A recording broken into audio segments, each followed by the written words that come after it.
apakah Ben ini bersedia untuk sama Armin. Kemudian pertanyaan lainnya itu apakah Ben ini bersedia untuk dimakan sama Armin. Dan gilanya, hari ini apa bahasan yang sudah kamu kumpulin? kamu masih inget nggak soal Sumanto? Ya, suka makan daging orang itu. Terus? Nah, itu kan di tahun 2003. Indonesia kan sempat gempar banget sama kasus kanibalisme yang dilakukan sama Sumanto. Nah, ternyata beberapa tahun sebelum kasus Sumanto itu terungkap, Jerman itu udah digemparkan lebih dulu sama kasus yang sama. Makan daging orang juga. Apa bedanya dari Indonesia? Nah, kalau di kasusnya Sumanto ini kan dia makan daging manusia untuk memperdalam ilmu. Nah, kalau yang ini kasusnya tuh gila banget sampai bikin semua orang di Eropa sana tuh geleng-geleng kepala karena si pelaku ini punya keinginan yang dalam untuk mengkonsumsi daging manusia dan dipertemukan sama orang yang secara sukarela mau untuk dimakan. Hubungannya dengan fetish ada nggak? Ada. Coba langsung ceritain aja. Aku ceritain ya.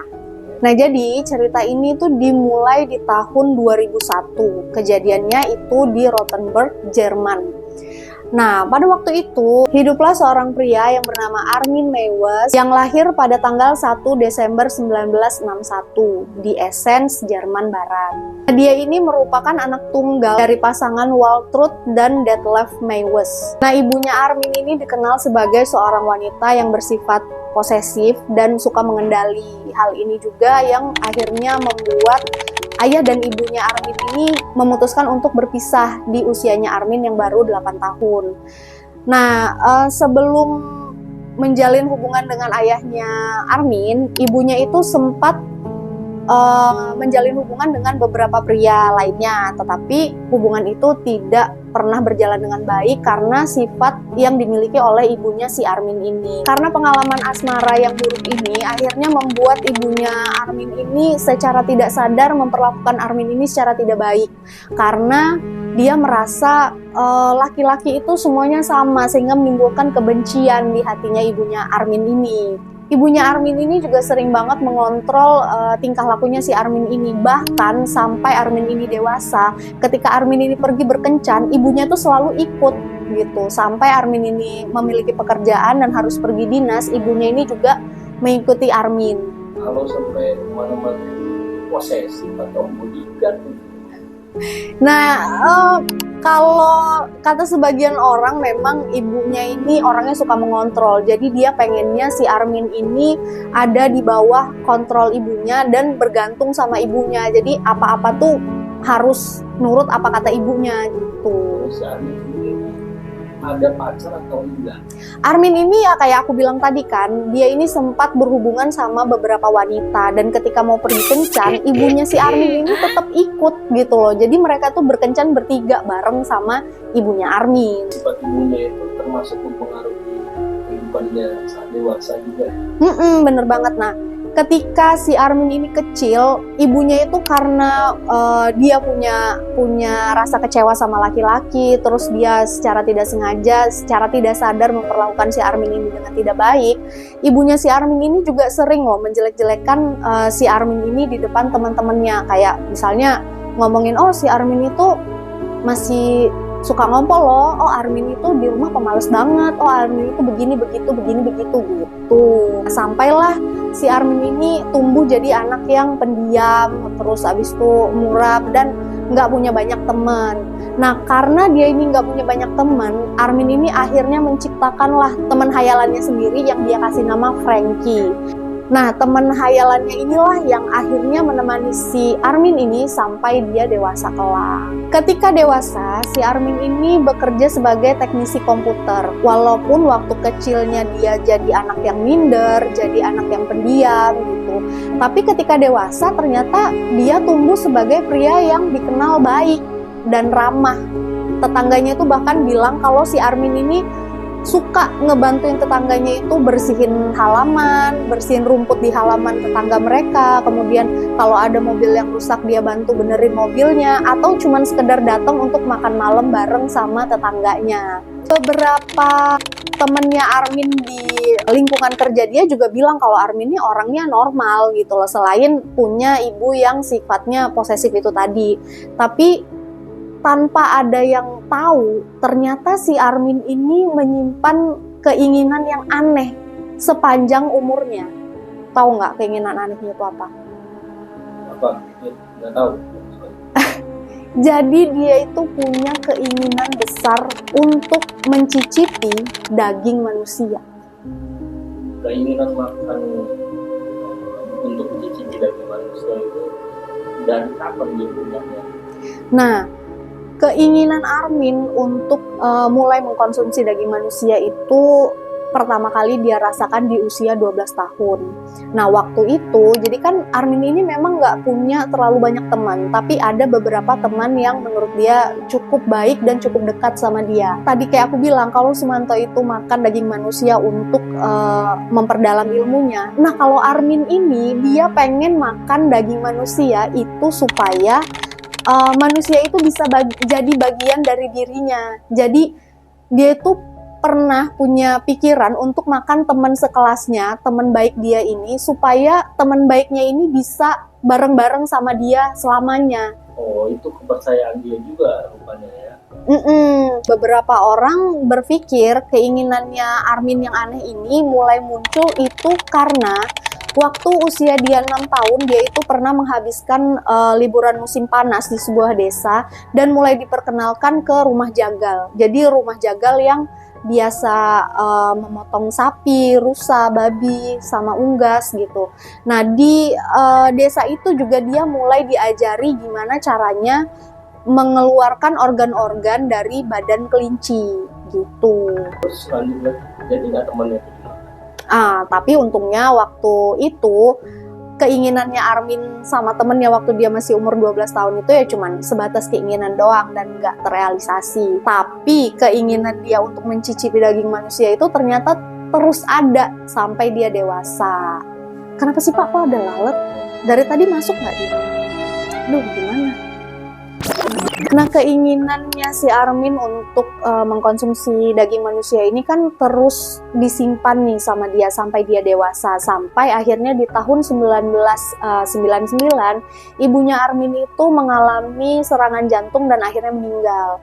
Nah, otomatis si Armin ini jadi tinggal sendiri dong, karena kan dia anak satu-satunya dan ayahnya udah lama pergi kan. Sepeninggalan ibunya Armin ini, Armin akhirnya mewarisi rumah peternakan mereka yang besar yang punya 44 kamar di desa di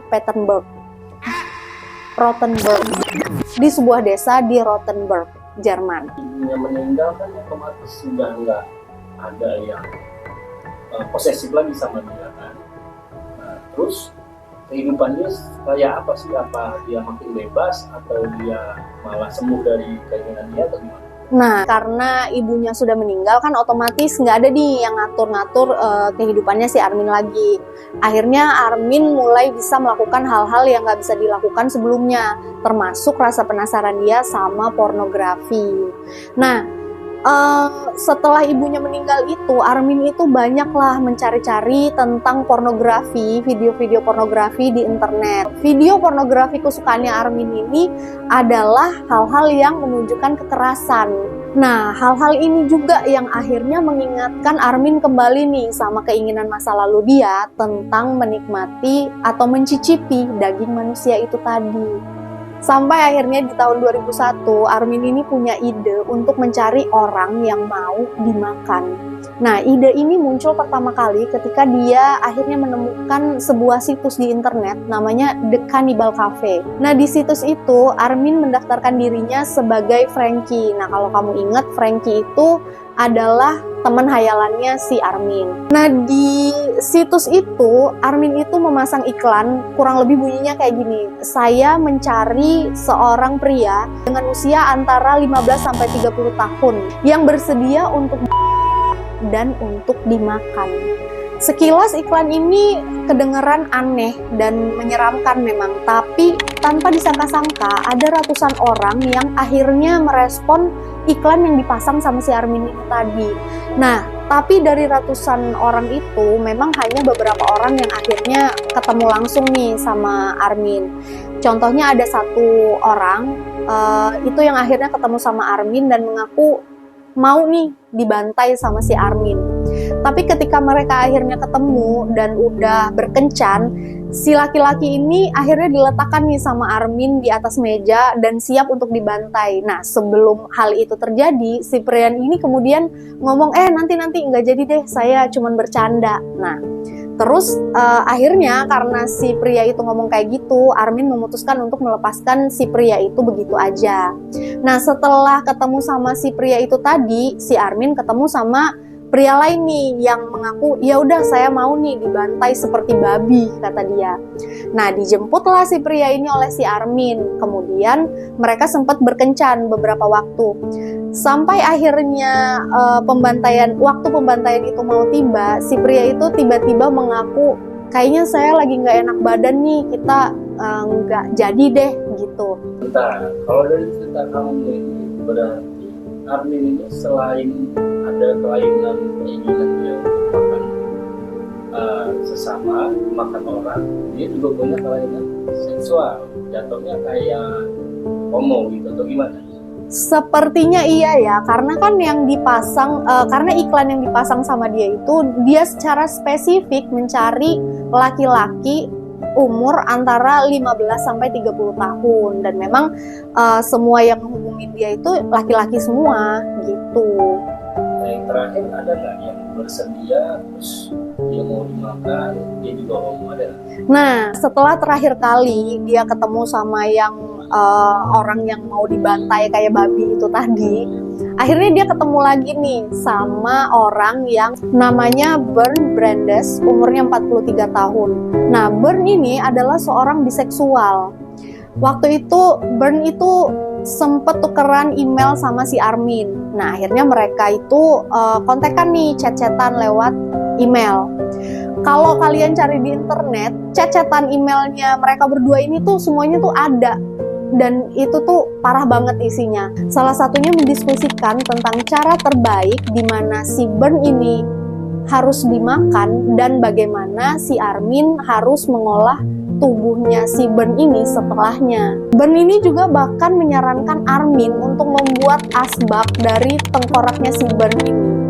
Setelah mendiskusikan semua hal itu berhari-hari, akhirnya mereka berdua ini bertemu di tanggal 9 Maret 2001. Nah, sebelum si Armin dan Bernd ini pergi, mereka itu sempat menjual semua barang-barangnya Bernd, itu seperti mobil dan beberapa barang berharga punya Bernd. Bernd ini juga bahkan sempat menghapus semua data-data dirinya di komputer karena dia ini memang berencana untuk menghilang. Nah, setelah dia melakukan semua itu, Bernd sama Armin itu sempat mampir ke apotik untuk beli beberapa obat. Di antaranya itu obat tidur, pereda sakit, sama obat batuk. Setibanya di rumah Armin, Bernd sama Armin itu sempat berhubungan nih beberapa kali. Sebenarnya setelah berhubungan itu, Bernd itu sempat ragu nih untuk menjalankan rencana mereka. Tapi akhirnya Armin ini berhasil membujuk dan meyakinkan Bernd untuk melanjutkan rencana mereka. Nah, setelah si Armin berhasil membujuk Bernd, akhirnya Bernd itu memutuskan untuk meminum 20 butir pil tidur dan 1 botol obat batuk sirup. Setelah mengkonsumsi obat-obatan itu tadi, Bernd akhirnya mengizinkanlah si Armin untuk menjalankan apa yang sudah mereka rencanakan. Nah, sebelum semua ini terjadi, Bernd sama Armin itu ternyata punya kesepakatan kalau semua proses itu harus direkam. Di dalam rekaman itu, Armin itu juga sempat bertanya sama Bernd. Pertanyaannya itu, apakah Bernd ini bersedia untuk sama Armin? Kemudian pertanyaan lainnya itu, apakah Bernd ini bersedia untuk dimakan sama Armin? Dan gilanya, si Bernd ini mengiyakan dan setuju sama semua pertanyaan dari si Armin. Nah, tapi sebelum si Armin ini melakukan semua hal itu tadi, Bernd ini ternyata punya satu permintaan. Apa itu permintaannya? Permintaannya adalah Bern ini pingin Armin menggigit itunya sampai putus. Terus dilakuin sama si Armin.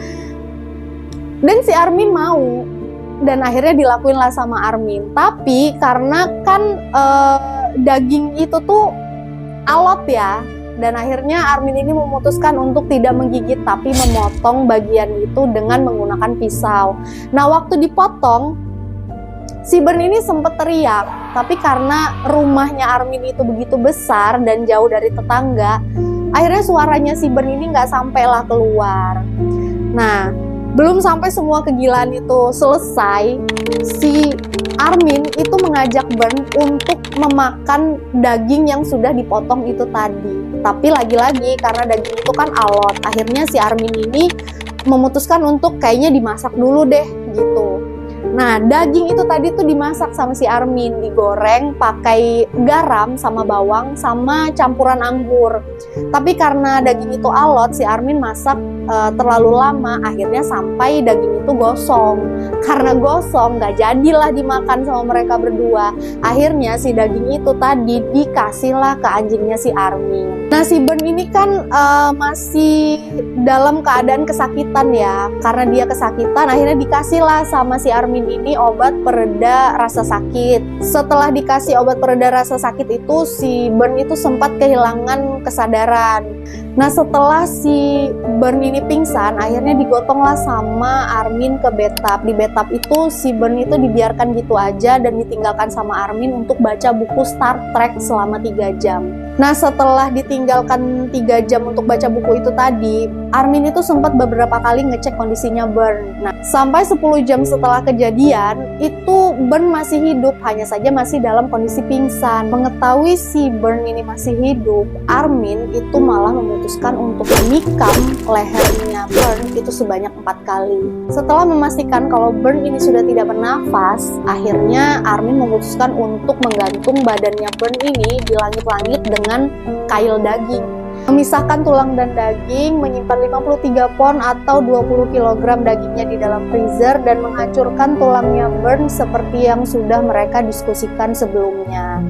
Sementara bagian kepala dan organ yang tidak bisa dikonsumsi itu dikubur di halaman belakang rumahnya Armin. Terus ceritanya lagi, si Bern ini nggak ada yang nyari atau gimana? Nah, aku kurang paham juga ya, tapi selama 10 bulan kemudian dagingnya si Bern itu terus dikonsumsi sama Armin sedikit demi sedikit, sampai akhirnya di bulan November 2002 daging punya Bern itu udah mulai habis dikonsumsi sama si Armin. Karena mengetahui dagingnya udah mulai habis, Armin ini akhirnya memutuskan untuk memasang lagi iklan di situs The Cannibal Cafe itu tadi. Sama seperti sebelumnya, si Armin ini memakai nama Frankie. Tapi berbeda dengan sebelumnya, di iklan kali ini Armin itu secara lugas memasang alamat asli rumah dia. Nah, iklan ini akhirnya dibaca sama salah satu mahasiswa asal Austria yang kemudian melaporkan temuannya itu ke polisi karena menurut dia iklan ini kok aneh banget ya, cari orang untuk dimakan dan dibantai. Berbekal dari laporan si mahasiswa itu tadi, akhirnya pada tanggal 11 Desember 2002, akhirnya polisi itu datang ke kediamannya si Armin. Nah, di rumah itu polisi berhasil menemukan sisa daging di dalam freezer dan video pembantaian Bern. Tapi walaupun polisi sudah mengantongi bukti-bukti itu tadi, juga pengakuannya si Armin soal pembantaiannya Bern, ada perdebatan di masyarakat. Ternyata di Jerman pada saat itu, kanibalisme itu masih dianggap sesuatu yang legal. Lagi pula, kejahatannya Armin ini tergolong sebagai kejahatan yang tidak dilakukan secara intens. Sehingga polisi itu butuh waktu 7 bulan untuk mencari bukti-bukti lain dan laporan-laporan terkait Armin di media sosial dari beberapa tahun sebelumnya. Tetapi pengacara Armin memberikan pembelaan bahwa Bern yang menjadi korban juga telah menyerahkan nyawanya secara sukarela kepada Armin. Sehingga Armin seharusnya mendapatkan tuduhan membunuh atas permintaan dengan keputusan hukuman penjara selama 5 tahun aja. Dalam persidangan, Armin juga didiagnosa memiliki schizoid personality. Dia mengaku bahwa dia merasa lebih baik dan lebih stabil setelah mengkonsumsi daging tubuh milik Burns. Bukti video pembantaian juga ditayangkan di persidangan, namun dari durasi 4 jam persidangan hanya memutar video selama 19 menit aja. Meski begitu, para juri yang hadir dalam persidangan itu mengaku harus menjalani terapi dan menghilangkan bayangan buruk yang diakibatkan oleh rekaman video tersebut. Pada tanggal 30 Januari 2004, Armin didakwa atas tuduhan pembunuhan yang dijatuhi hukuman 8,5 tahun penjara. Pada bulan April 2005, pengadilan Jerman memerintahkan persidangan ulang karena pihak jaksa penuntut mengajukan banding dan merasa bahwa putusan hukuman yang diterima oleh Armin dianggap terlalu ringan. Mereka berpendapat bahwa Armin seharusnya dijatuhi hukuman seumur hidup. Persidangan ulang kemudian dilakukan pada tanggal 12 Juli 2006. Pihak jaksa penuntut mengungkapkan alasan Armin membunuh Burns adalah untuk memuaskan hasrat seksual yang dimiliki oleh Armin sendiri, bukan hanya sekedar menuruti permintaan Burns. Selain itu, pada malam kejadian, Burns juga dianggap tidak mampu untuk membuat keputusan sederhana berdasarkan akal sehat karena dia sedang dalam pengaruh obat-obatan. Pada tanggal 10 Mei 2006, pengadilan di Frankfurt mengubah keputusan hukuman penjara yang pada awalnya hanya selama 8,5 tahun menjadi hukuman penjara seumur hidup terhadap Armin. Sebenarnya si Burns ini mau dibantai sama si Armin sampai dikanibal dengan diskusi mereka saat itu. Apa sih penyebabnya sejauh ini? Sejauh yang aku cari ya, alasan Burns itu sendiri mau dimakan sama Armin itu nggak ketemu. Makanya beberapa orang itu ngerasa kok ada ya orang yang mau-mau aja dimakan sampai dibantai sama orang. Nah itu aku nggak dapet tuh alasannya. Tapi kalau misalnya ada di antara yang nonton ini, ada yang tahu alasannya apa, bisa komen di bawah deh.